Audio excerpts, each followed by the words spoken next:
সৃষ্টির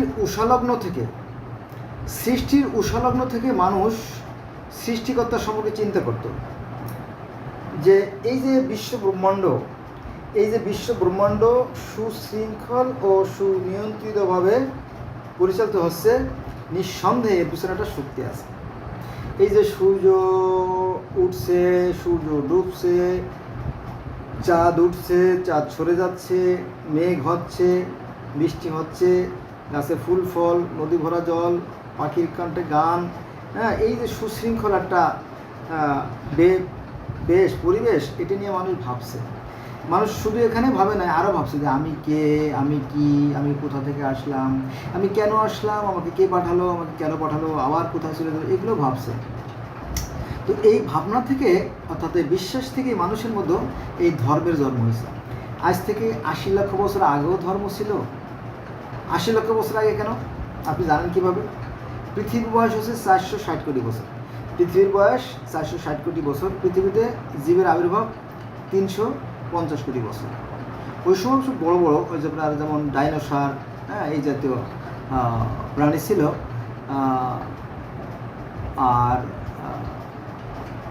ডাইনোসরের সংখ্যা ছিল প্রায় ৩৫০ প্রজাতির, বিশাল বড়, তাই না? এটার প্রমাণ রয়ে গেছে আপনার ফ্রান্সের বা ভালো ভালো আফ্রিকার আশেপাশে যে সমস্ত এলাকা আছে, ওই সমস্ত অঞ্চলে জাদুঘরে এখনও ওই কঙ্কাল রয়ে গেছে, এটা আপনি অস্বীকার করতে পারবেন না।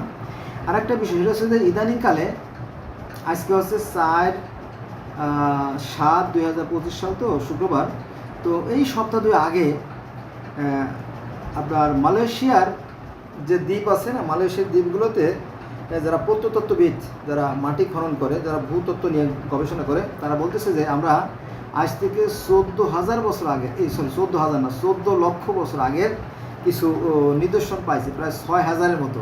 ওই যে মানুষের তৈরি সেই স্বর্ণ, মহিলাদের গহনাগাটি, হ্যাঁ, এগুলো ব্যবহার হতো। আপনার যে তীর, ধনুক, এগুলো আপনি কীভাবে অস্বীকার করবেন? একটা মানুষের মাথার ভিতরে আপনার পাথরের তীর ঢুকে গেছে, লোকটা মারা গেছে, সে অবস্থায় তার মাথার খুলি পাওয়া গেছে। তো এটা রাসায়নিক পরীক্ষা নিরীক্ষা এবং কার্বন টেস্টের মাধ্যমে এটা প্রমাণিত হয়েছে যে এটা আজ থেকে ১৪ লক্ষ বছর আগের। এটা আপনি কীভাবে অস্বীকার করবেন? আপনার কি সেই অস্বীকার করার যোগ্যতা আছে? এটা যারা জ্ঞানী, যারা বিচক্ষণ,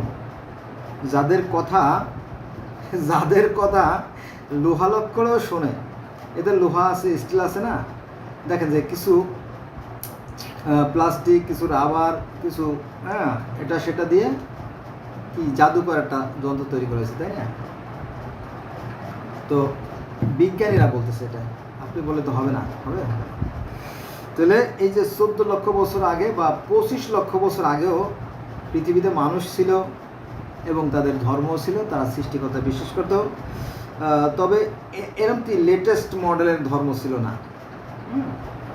তারাও সেই সময় তারা বিভিন্ন পাহাড়, বিভিন্ন বৃক্ষ, বিভিন্ন প্রাকৃতিক শক্তিকে তারা বিশ্বাস করত, ঠিক আছে? হ্যাঁ, গরু না থাকলে চাষাবাদ বন্ধ, হ্যাঁ, গরু যত্ন না করলে গরু আবার গুতা মারে, হ্যাঁ, এই জন্য গরু সেবা। তারপরে আরও দেখতো যে মানুষ গাছ হচ্ছে পরম বন্ধু, অকৃত্রিম বন্ধু। গাছ যদি না থাকে তাহলে ফুলও ফোটে না, ফলও ধরে না, হ্যাঁ, মানুষ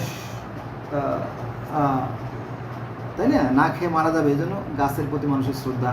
হে গাছ গো, বেশি করে ফল দিও, তাই না? হে বাতাস, তুমি আমার এই ভাঙ্গা ঘর উড়ায় নিয়ে যাবে না। আমরা তো গ্রামের ছেলে, বৈশাখ মাসে যখন ঝড় বৃষ্টি শুরু হতো, তখন দেখা যেত যে কৃষকরা ওই সোনের চালা, সোন ভিজলে কিন্তু ভারী হয়ে যায়। সোন খড়কুটো দিয়ে ঘর, তো ভেঙে যেতে পারে, মস্ত করে ভেঙে যেতে পারে। তো ওই ঘরের ৪ কোণায় ফুটা গাড়তো, ফুটা, শক্ত বাঁশের ফুটা গেড়ে একেবারে টানা দিত, টানা, যাতে ঘর নড়াচড়া না করে ভেঙে পড়ে না যায়। অনেকে একটু যারা সামর্থ্যবান, তারা অনেক সময় বেত দিয়ে টানা দিত। বেত বা ভালো কাশি বলে, কাশি মানে মোটা মোটা যে রশি, তাকে বলে কাশি। Big strong rope. তো এভাবে তারা দিত আর কি।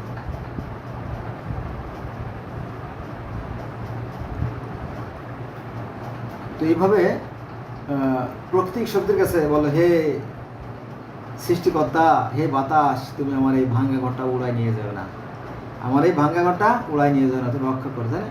সে নিজেও প্রস্তুতি নেয়। আর একটা বিষয় সেটা হচ্ছে যে যখন আপনার ওই ছোটোবেলা আপনার সোনা ঘর ছিল তো দোতলা, তো মনে আছে যখন ঝড় বৃষ্টি আসতো তখন আমরা করতাম, আপনার সূরা ইউনূস পড়তাম, লা ইলাহা ইল্লা আনতা সুবহানাকা ইন্নী কুনতু মিনাজ জালিমিন, লা ইলাহা ইল্লা আনতা সুবহানাকা ইন্নী কুনতু মিনাজ জালিমিন। এটা পড়তে পড়তে শতবার হাজারবার পড়তে পড়তে গলা শুকাই যেত, ঘর বসমস কড়কড় কড়কড় করতো, তাই না? এই প্রাকৃতিক যে শক্তি, হ্যাঁ, মানুষ বিশ্বাস করত তখন যখন ধর্ম ছিল না। এই তো 1900 আমার জন্ম হচ্ছে কত 1972 বা 70 জন্ম হবে। তো 76 সালে আমাদের দেশে প্রথম একটা মাদ্রাসা প্রতিষ্ঠিত হলো, তারপর হুজুরা আসলো, তারপরে ধর্মশিক্ষা চালু হলো, ইত্যাদি ইত্যাদি। এই তো কদিন আগের ঘটনা। এভাবে হ্যাঁ, ধর্ম তো নতুন করে আসছে আর কি।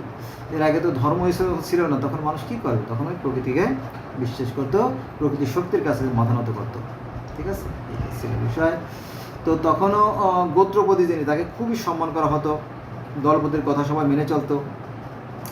তবে এই যে বর্তমানে যে জমির যে নকশা দাইলে পর্সা এগুলো ছিল না, তখন পৃথিবীটা উন্মুক্ত ছিল, যার যেখানে খুশি। এখন মন চাইছে ইন্ডিয়ায় বসবাস করব, ঠিক আছে, মন চাইছে আমরা আফ্রিকা চলে যাবো, ঠিক আছে, মন চাইছে যে আমরা এখন রাশিয়াতে যাব, ঠিক আছে, যার যার দল বেঁধে চলে গেছে।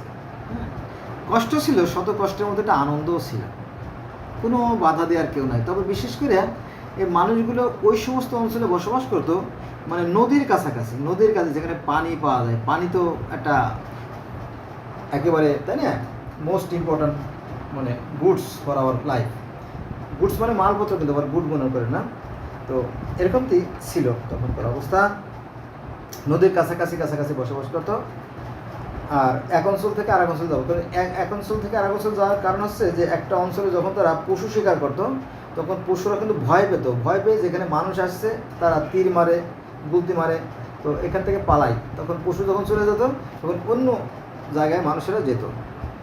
পরে একসময় এইভাবে ঘুরতে ঘুরতে মানুষ একসময় নিজেরা আপনার ওই পশু পালন শুরু করলো, যে আমরা কিছু ছাগলের বাচ্চা, কিছু গরুর বাচ্চা, হ্যাঁ, কিছু ঘোড়ার বাচ্চা, তাই না, এগুলো আমরা এক জায়গায় পালবো। তো দেখলো যে ভালোই, ছাগলে বছরে 2 বার বাচ্চা দেয়। হ্যাঁ, যদি 500-1000 ছাগল পালা যায়, তখন আর এত কষ্ট করে করে ঝুঁকি নিয়ে, জীবনের ঝুঁকি নিয়ে বনে জঙ্গলের ভিতরে আর শিকার করা লাগে না।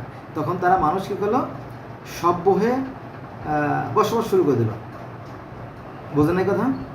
বলছি কি, যখন মানুষ দেখলো যে এই বনে ছাগলের বাচ্চা, গরুর বাচ্চা, ভেড়ার বাচ্চা পাওয়া যায়, খরগোশের বাচ্চা, তারপরে হাঁস মুরগির বাচ্চা, তখন দেখলো যে এগুলো জড়ো করে যদি আমরা একসাথে এক জায়গায় স্থায়ী পালি, তাহলে এত কষ্ট করে করে ওই শিকারের পিছে ছুটে ছুটে শিকার করার কোনো দরকার নেই। তখন দেখলো যে ভালোই। তখন তারা কী করতো, গাছ গেড়ে গেড়ে গেড়ে গেড়ে গাছ গেড়ে গেড়ে গেড়ে গেড়ে খোয়ার তৈরি করতো, খাঁচা তৈরি করতো, আর ওর ভিতরে গরু ছাগল হাঁস মুরগি যা যা পালতো। দেখলো যে ভালোই, এত কষ্ট করে আর শিকার করতে হয় না। তখন সবাই সেই পশুপালনের দিকে ঝুঁকে গেল, পশু শিকার থেকে পশুপালনে ঝুঁকে গেল। পশুপালনে ঝুঁকে যাওয়ার পরে ওরা ওই মাংসও খেত, মাংসই ছিল একমাত্র খাদ্য। তারপরে বিভিন্ন গাছের ফল তুলে খেত, ফল তুলে খেয়ে এগুলো যখন ফসল যখন বাড়ির আশেপাশে ফেলছে, দেখতে যে সুন্দর ফসল ফলে, বাহ দারুণ তো। এই আপনি দেখবেন যে এই যে লাউ, কুমড়ো, কদু যেগুলো আছে, বা সিম, বটবটি, এগুলো মাত্র 50 দিনে ফল ধরে। তখন দেখবেন দারুণ তো, বাহ, এই ফসলের বীজ ফেললেই হয়ে যায়। তো একটু ওরা কী করতো, গাছপালা কেটে একটু আবাদ করে, জমি আবাদ করে ওরা এই কৃষিকাজ শুরু করে দিল। নারীদের মাধ্যমে যদিও কৃষিকাজের সূচনা হয়। তো এইভাবে মানুষ স্থায়ীভাবে বসবাস করা শুরু করলো। স্থায়ী বসবাস করা শুরু করার পরে পরস্পরের সাথে যোগাযোগের জন্য রাস্তা তৈরি হলো, তাই না? এইভাবে আস্তে আস্তে শহর তৈরি হলো, নগর তৈরি হলো, সভ্যতার সৃষ্টি হলো। এই হলো মানুষের ইতিহাস। প্রথমে মানুষ পশু শিকার করে বেড়াতো, এটা ছিল তার আদিম পেশা। এটা কি বিষয়?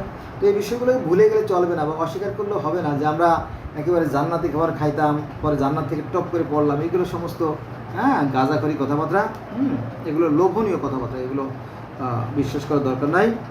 আমরা এই প্রকৃতির সন্তান, প্রকৃতির নিয়মে আমরা চলি, এই হলো বিষয়।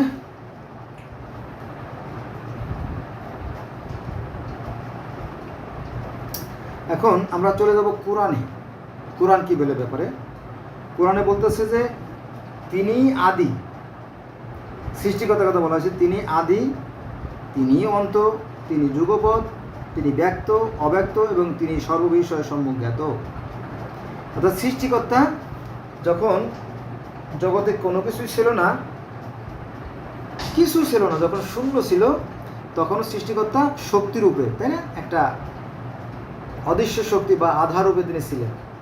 তারপরে তিনি কি করলেন? প্রথমে পানি সৃষ্টি করলেন, পানি সৃষ্টি করার পরে মাটি সৃষ্টি করলেন, মাটি সৃষ্টির পরে তারপরে আপনি সেখানে বৃক্ষ সৃষ্টি করলেন, বৃক্ষ সৃষ্টি করার পাখি সৃষ্টি করলেন, পাখি সৃষ্টি করার পরে তিনি জীবজন্তু কীটপতঙ্গ সৃষ্টি করলেন। তারপরে সর্বশেষে তিনি রাজত্ব করার জন্য মানুষকে সৃষ্টি করলেন, বললো তোমরা পৃথিবীতে রাজত্ব করো।